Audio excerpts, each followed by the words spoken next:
Hello les amis. Oh, c'est les amis. Bah ouais, coucou tout le monde. Comment? Bon, ça va toi? Ouais. Bon. Il était bon tous les gâteaux qu'on a fait jusqu'à maintenant? Ouais. Aujourd'hui, qu'est-ce qu'on fait? Des langues. Des langues de chat. Hein? On fait quoi? On attrape le chat en premier? Mais non, des langues de chat, c'est un petit gâteau. Hein? Donc un petit gâteau sec qu'après on va tremper dans le chocolat. Toi, t'aimes bien le chocolat? Oh, ouais, le chocolat. Bon, c'est parti? On commence par quoi? Lavez les mains, allez. Alors, qu'est-ce qu'on a besoin, Kenny, aujourd'hui? Du beurre. Ça, c'est le sucre glace. La farine. Les blancs d'œufs. Alors, on a 100 g de sucre glace, 83 g de beurre qu'on va faire fondre, 70 g de blanc d'œuf et 117 g de farine. Donc, très peu d'ingrédients. Un mélange très simple à réaliser, qu'on va réaliser sans mélangeur, on va le faire à la main. Et délicieusement bon. Alors, pour réaliser tout le mélange, on prend ce qu'on appelle un cul de poule, un grand récipient quoi, un grand saladier. La spatule, Kenny, on met le sucre glace là-dedans. Tac. Vas-y, tu mélanges. Moi, je te verse les blancs d'œufs dessus. Allez, continue de mélanger, je te verse la farine.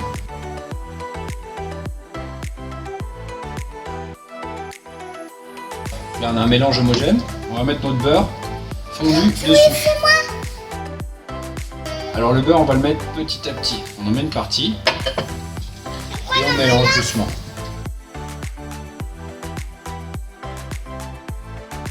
Alors là, on a un mélange qui est bien lisse. On voit bien, on a un mélange bien lisse, bien homogène. Donc on va le mettre le temps que notre four finisse de chauffer. On le met à 200 degrés. Donc pendant qu'il chauffe, on la met au frais qu'elle refroidisse un petit peu. Allez, notre masse est froide. On prend une poche. On va la mettre dedans.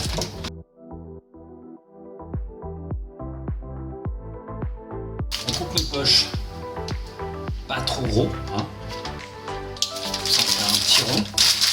Et allez, on va pocher ça sur la plaque. Donc là, nous, on a mis un papier silpate. Mais si vous avez du papier sulfus, c'est pareil. Hein. Ça gêne pas. On y va. On fait des petits traits comme ça. Alors on les espace un petit peu parce que la masse va s'étaler au four.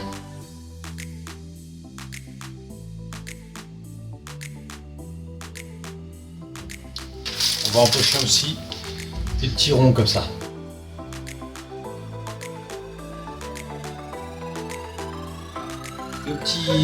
Nos langues de chat, nos petits disques là comme ça sont cuits. Ils sont froids, on les a mis en boîte. On a préparé un petit peu de chocolat, on va le faire fondre, on va le mettre à température. Et on a préparé aussi quelques petites garnitures. Donc nous, on a un petit peu de praliné à la maison, on a différents pralinés. Si vous avez du Nutella, si vous avez une confiture un petit peu épaisse qui tient, on va garnir le milieu, on va les mettre comme un sandwich. D'accord? Puis après comme ça on les trempe dans le chocolat, ça nous fait un petit four sympa pour aller avec le café ou pour le goûter. On fait fondre le chocolat? Non, d'abord on va garnir, on va les garnir. Hein? À l'aide d'une simple cuillère, hein. Hop, on y va. On garnit un petit peu, on n'en met pas trop parce que sinon ça risque de couler. Et comme quand on fait des macarons, hop, voilà. On presse un petit peu en tournant légèrement. Donc vous voyez, on en met une couche très fine, c'est normal. Tac. Parce que si vous en mettez trop, en tout cas là quand c'est un praliné, c'est écœurant. Alors voilà, on en a garni quelques-uns, on a garni des ronds. On a garni des longs et bien évidemment on a gardé d'autres qu'on n'a pas garnis, d'accord? On va juste les tremper au chocolat ou même nature sans chocolat, hein, ça gêne pas. On met à fond notre chocolat, c'est parti. Alors pour faire fondre notre chocolat, on le passe un petit peu au micro-ondes. Regarde, jamais plus d'une minute et on le mélange. Donc pour avoir notre couverture au point de chocolat, on va l'emmener directement à 31 degrés, d'accord? c'est la température de notre mise au point. Donc on va la faire au micro-ondes, on va pas respecter la courbe traditionnelle, on va juste l'emmener au micro-ondes directement à la température finale. Comme ça, on déstabilise pas les molécules du chocolat et il reste brillant. Le chocolat commence à être liquide. Pour l'instant, on le mélange. Alors, faut pas le mélanger fort parce qu'on va lui incorporer de l'air et il va s'éclaircir. On le mélange tranquillement pour permettre aux morceaux de chocolat qui sont pas encore fondus de fondre et de faire rebaisser la température parce que sinon, on a une température qui va être trop élevée et ça va déstabiliser notre couverture de chocolat et du coup on n'aura pas de brillant. Là notre chocolat il est fondu, d'accord? En température on est dans les 31-32 degrés. Donc logiquement il est au point. Pour vérifier, c'est très simple. On prend un petit bout de papier sulfurisé. Pas un gros morceau, c'est pas la peine. D'accord? Sur le papier sulfu, il y a toujours un côté lisse et un côté un petit peu rugueux. Donc avec le côté lisse, on vient simplement le tremper dans le chocolat. On enlève le surplus. On le met un petit peu au frigo. Et quand on le sort du frigo, dans 2-3 minutes, si la couverture est à point, il est brillant, il est cassant et il se décolle facilement du papier. Alors, on regarde notre test. Hop. Il se décolle facilement. Hop, il se casse. Donc c'est bon. Alors maintenant, on va tremper nos petits fours de différentes manières. D'accord? On va sortir ce qu'on a mis au frigo. Donc ça, c'est les langues de chat qui sont garnies. La langue de chat là, ouais, c'est tout simple. C'est comme ça. Hein. Donc celle-ci, on peut les tremper comme ça dans la longueur. On les trempe un petit peu et on vient les poser délicatement sur le papier. Comme ça, le chocolat va cristalliser. Et une fois qu'il est cristallisé, et ben après, il n'y a plus qu'à les manger. Les ronds comme ça, par exemple. On peut, avec une petite spatule, ou d'une cuillère, aller tout simplement garnir notre petite langue de chat comme ça. On le pose, on le laisse durcir aussi. Maintenant, on peut faire une autre version. Si vous avez un petit peu de coco râpé à la maison, on vient racler comme ça. Et dessus, on peut parsemer un petit peu de coco râpé.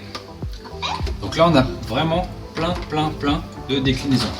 Les langues de chat, tout simplement, on peut hop, juste les tremper comme ça. On les essuie sur le bord, à moitié. Et on les pose. Bon, ça y est les amis, notre déclinaison de langue de chat est faite. Voilà. C'est sympa, hein? Qu'est-ce que vous en dites? Hein, c'est chouette. Donc on a la langue de chat traditionnelle, toute simple, trempée au chocolat. Celle avec du coco dessous. Celle garnie au praliné. Alors comme je vous ai dit, vous pouvez mettre n'importe quoi dedans. Ça peut être un peu de confiture, ça peut être une petite ganache comme on a déjà vu dans d'autres vidéos. Ça peut être du praliné si vous en avez à la maison. Et puis tremper un peu en chocolat. Voilà, on a différentes façons de faire. C'est sympa et nous on va se régaler ça avec un petit café à la fin du repas. C'est top. Hein?